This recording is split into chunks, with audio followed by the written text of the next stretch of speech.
मंत्री जी, क्या इस बार का चुनाव भी पिछड़ों पे ही केंद्रित रहेगा? नहीं, केंद्रित होने का सवाल नहीं है। सवाल है देश के पूज्य प्रधानमंत्री नरेंद्र भाई मोदी जी के सपनों का, उनके संकल्पों का सवाल है। हमें ठीक से याद है, प्रधानमंत्री जी ने जब 2014 में पहली बार प्रधानमंत्री के रूप में उन्होंने जब शपथ ली, तो उन्होंने कहा कि हमारी सरकार पिछड़ों के लिए समर्पित है, गरीबों के लिए, मजदूरों के लिए, नौजवानों के लिए समर्पित है। तो उन्होंने अपनी प्राथमिकता को स्पष्ट कर दिया था कि जो वंचित लोग हैं, जो कामगार लोग हैं, जो कमज़ोर लोग हैं, उनकी ज़िंदगी को बदलने का काम हम करने के लिए आए हैं। और मुझे लगता है कि उसी रास्ते पर प्रधानमंत्री जी चल रहे हैं। हमेशा से हमारी प्राथमिकता गरीब रहा है, किसान रहा है, नौजवान रहा है, पिछड़ा रहा है, कमज़ोर रहा है। स्वाभाविक है कि हम काम करते रहेंगे जब तक हमारा मकसद, उद्देश्य पूरा नहीं हो जाएगा। क्या इस सरकार से पिछड़े नाराज है या पिछड़ों को भ्रमित किया जा रहा है? पिछड़े कतई नहीं नाराज हैं, और मुझे खुशी है कि काफ़ी धैर्य के साथ, मोदी जी के नारे के साथ, सबका साथ, सबका विकास, सबके विश्वास वाला जो नारा है, उस नारे के साथ बड़े ही धैर्य के साथ पिछड़ा भारतीय जनता पार्टी के साथ मिलकर साथ चल रहा है। बाकी जो लोग हैं जिनके अंदर छटपटाहट है कि हम तो पिछड़ों का कुछ कर नहीं पाए, आज भारतीय जनता पार्टी ने उनके अंदर एक उम्मीद का चिराग रोशन किया। अब हमारा क्या होगा? जो लोग अपने राजनीतिक अस्तित्व की लड़ाई लड़ रहे हैं, एक तरीके से उन लोगों के अंदर छटपटाहट है, फ्रस्ट्रेशन है, और फ्रस्ट्रेशन निकालने के लिए कभी कभी ऊल जुलूल का सवाल खड़ा करते हैं और बेवजह की बात करते हैं। ओम प्रकाश राजभर जी पिछड़ों को लामबंद करके उनको एक बात कह रहे हैं कि अगर हमारी सरकार बनी तो 5 सीएम और 20 डिप्टी सीएम देंगे। तो इस पे क्या कहेंगे? असल में एक चींटी ने एक बार एक सपना देखा कि हम हाथी पैदा करना चाहते हैं। कभी है संभव क्या कि एक चींटी हाथी पैदा करेगी? तो इस तरह के सड़क छाप लोग और सिद्धांत विहीन राजनीति करने वाले लोग एक झुंड बना लिए हैं। राजनीतिक जोकड़ों का झुंड इस समय उत्तर प्रदेश में एक चल रहा है, जिनका न उनके समाज से कोई लेना देना है, न अपने लोगों से कोई लेना देना है। उनको समाजवादी पार्टी की परिवारवादी राजनीति पसंद आती है, कांग्रेस पार्टी की परिवारवादी राजनीति पसंद आती है, मुख्तार अंसारी और अफजाल अंसारी की परिवारवादी राजनीति पसंद आती है। तो ये इस टाइप के लोग एक गोल बनाए हुए हैं। हम लोग तो ऐसे लोगों के बारे में, अस्तर विहीन लोगों के बारे में बात करना भी पसंद नहीं करते, अपना समय जाया नहीं करना चाहते। आप सभी लोगों से भी निवेदन करना चाहते हैं कि ऐसे हल्की राजनीति करने वाले लोगों के बारे में ज़्यादा चर्चा भी नहीं करनी चाहिए। अच्छा, सपा सरकार ने सपा ने समाजवादी पार्टी ने कह दिया कि हम बड़े पार्टियों से अलायंस नहीं करेंगे, हम छोटी छोटी पार्टियों से अलायंस करेंगे, जिसमें राजभर जी भी, ओम प्रकाश राजभर जी की भी बात चल रही है। अभी केजरीवाल जी से मिलने गए हैं, उस पर क्या कहेंगे? देखिए, 2019 में इस देश का सबसे बड़ा राजनीतिक गठबंधन करके उन्होंने देख लिया है। आप सब लोगों ने ही, प्रेस मीडिया के साथियों ने, सभी बुद्धिजीवियों ने, सारे राजनीतिक विश्लेषकों ने, समीक्षकों ने, सब लोगों ने ये माना कि ये देश का सबसे बड़ा राजनीतिक गठबंधन है समाजवादी पार्टी और बहुजन समाज पार्टी। हश्र क्या हुआ? और एक बार इसी प्रदेश में 2014 में ये जो दो लड़के हैं, लड़कों ने जोड़ी बनाया था, राहुल गांधी और अखिलेश यादव ने, हश्र क्या हुआ?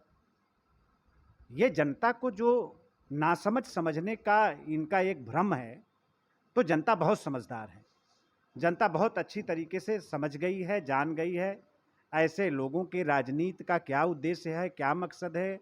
कोई लेना देना नहीं है, बस अपने परिवार के लिए काम करना है, सिर्फ अपने लिए काम करना है। तो जनता काहे को इनके साथ रहेगी? और इसीलिए जनता ने पैदल कर दिया है। कभी धरती पर उतरकर तो देखें कहाँ क्या हो रहा है। तो ये सोशल मीडिया से बाहर आते ही नहीं, इन सब की सारी राजनीति ट्विटर तक सीमित हो गई है, सोशल मीडिया तक सीमित हो गई है, बस और कुछ इनके पास बचा नहीं। यानी जो आपके कहने के अनुसार यानी पिछड़ों को बरगलाया जा रहा है। ये बरगलाने की लाख कोशिश करें, आप पिछड़े वो स्थिति में नहीं है गुमराह होने की। क्यों?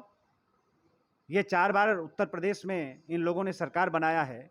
मुलायम सिंह से लेकर अखिलेश यादव तक उत्तर प्रदेश की सरकार को चलाने का काम किया है। और जो हमारा मोस्ट बैकवर्ड है, अति पिछड़ा है, सबके हिस्से की मलाई खा गए। मेरे पास रिकॉर्ड है, तथ्य है कि 4 बार के शासनकाल में एक तरफा पिछड़े वर्ग के आरक्षण का लाभ लेकर 67% सरकारी नौकरियों में ये काबिज हो गए, अपने लोगों को बिठा दिए। पिछड़ा इनके साथ रहेगा क्या? कोई रहने वाला नहीं है। अब खत्म है, दुकान बंद है। और मैं तो कहना चाहता हूं, जो अपने बाप का नहीं हो सकता, जो अपने चाचा का नहीं हो सकता, वो समाज का क्या होगा? तो इन लोगों का परिणाम निश्चित है। जो हश्र होना है 2017 में हुआ, उसी की पुनरावृत्ति 2022 में भी होगी। वो लोग तो अपने अस्तित्व को बचाने की सिर्फ लड़ाई लड़ रहे हैं। विपक्ष चिल्ला चिल्ला के कह रही है कि इस बार के जिला पंचायत चुनाव में भाजपा ने धन और बल का प्रयोग किया है। इस पे क्या कहना चाहते हैं आप? हाँ, हमने भी सुना है। हम लोगों पर आरोप लग रहा है कि सत्ता का हमने दुरुपयोग किया। हम सवाल करना चाहते हैं समाजवादी पार्टी के लोगों से कि अगर ऐसा है तो इटावा में उनका उम्मीदवार कैसे निर्विरोध जीत गया? पड़ोस में हमारे आजमगढ़ है, भारी अंतर से समाजवादी पार्टी जीती है। बलिया में भी उन्होंने जीत हासिल की है। कई जगह अच्छे अंतर से वो जीते हैं। अगर ऐसा ही था तो वहां वो कैसे जीत गए? उनके उम्मीदवार कैसे जीत गए? असल में इनके पास कहने के लिए कुछ है नहीं। विरोध के लिए विरोध करना है, सरकार पर आरोप लगाना सबसे आसान, लगा दिया। हम लोग तो कई बार, हम तो लगातार हम लोग बोल रहे हैं कि जो जिला पंचायत के सदस्य थे उनको अपने क्षेत्र का विकास चाहिए, काम चाहिए। और वो जान रहे हैं कि आज पूज्य प्रधानमंत्री जी की सरकार, मोदी जी की सरकार, योगी जी की सरकार, ये डबल इंजन की सरकार, जब हम इसके साथ रहेंगे तब हमारा भला होगा, हमारे क्षेत्र का विकास होगा। तो विकास के नाम पर भारतीय जनता पार्टी के अधिकृत उम्मीदवारों के साथ जिला पंचायत के सदस्य खड़ा हो गए। परिणाम हम आप सब लोगों के सामने है। अब उसको अपने तरीके से वो सोच रहे हैं 2016 में जैसे उन्होंने सत्ता का दुरुपयोग किया था, वैसे भारतीय जनता पार्टी दुरुपयोग करेगी। हम संवैधानिक लोग हैं, संविधान और लोकतंत्र में विश्वास करने वाले लोग हैं। अब बड़े ही ईमानदारी के साथ, बड़े सफाई से और बड़े ही पारदर्शिता के साथ ये चुनाव संपन्न कराए गए हैं।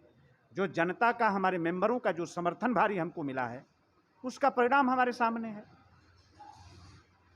अच्छा, जो पिछड़ों को बरगला रहे हैं, तो आप चूंकि पिछड़ों के मंत्री हैं, तो पिछड़ों के लिए कुछ कहना चाहेंगे आप?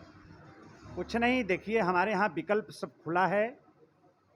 सारा दरवाजा पिछड़ा देख चुका है, कुछ बचा नहीं है 75 वर्ष के आज़ाद हिंदुस्तान में।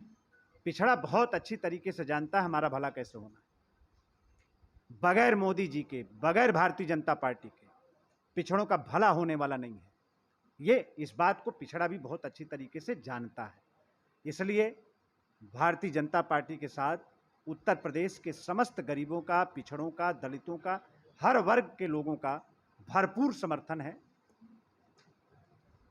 चुनाव आ रहा है तो आप अपने विधानसभा क्षेत्र के लिए भी तो कुछ बोलना चाहेंगे? नहीं, विधानसभा क्षेत्र में तो हम लोग रेगुलर रहने का काम करते हैं। कैसा चल रहा है, मतलब चुनाव की तैयारियों में क्या चल रहा है? तैयारी क्या, हम लोग तो 5 साल लगातार काम करने वाले लोग हैं, जनता के बीच में रहने वाले लोग हैं, जनता के सुख दुख में शामिल रहते हैं, हमेशा जनता के बीच में रहते हैं। हम तो बड़े दावे के साथ कहते हैं कि एक कैबिनेट मंत्री के रूप में हमने जितना समय अपने विधानसभा में दिया है, शायद उतना कोई विधायक भी अपने क्षेत्र में नहीं देता होगा। अच्छा, आज जो मेरे सामने ऑक्सीजन कंसंट्रेटर आपने दिया है, तो वो आपने विधानसभा क्षेत्र के लिए दिया है, कितना दिया है? अभी 5 कंसंट्रेटर, हमने आज 4 कंसंट्रेटर दिया है। अभी 1 कंसंट्रेटर हमारे पास है। हम उस हॉस्पिटल को और वो हॉस्पिटल जो संचालक लोग हैं, हमारे डॉक्टर साहब लोग हैं, जिन्होंने कोविड में जनता की सेवा की, विषम परिस्थितियों में रिस्क उठाकर अपने जान की परवाह किए बिना जनता की जिन लोगों ने मदद की, ऐसे लोगों को आज ऑक्सीजन कंसंट्रेटर हमने उपलब्ध कराया है। अभी 4 आज हम लोगों ने दिया है, 9-10 अभी और मंगा रहा हूँ और उसको भी हम लोग वितरित करने का काम करेंगे। तो दोस्तों, ये थे हमारे सूबे के अनिल राजभर जी, मंत्री हैं। और मैं इसी के साथ व्यक्ति विशेष कार्यक्रम में आने के लिए इनका बहुत बहुत धन्यवाद करना चाहता हूं। और मैं चाहूँगा मंत्री जी से कि बैकअप परिवार के लिए कुछ चंद शब्द ये बोलें। बैकअप परिवार को मेरा अनुरोध है, पूरी यूनिट को मेरे तरफ से अनुरोध है कि जिस तरह से जनता की समस्या को आप उठाते रहे हैं और बड़े ही पारदर्शी तरीके से सारे विषय को जनता के सामने प्रस्तुत करने का आप सब लोगों ने मिलकर प्रयास किया है। मैं उम्मीद करता हूं कि आपका ये प्रयास आगे भी निरंतर जारी रहेगा और बिना भेदभाव के निष्पक्ष होकर सही तथ्यों को जनता के सामने आप पहुंचाएंगे। मुझे ऐसी उम्मीद है।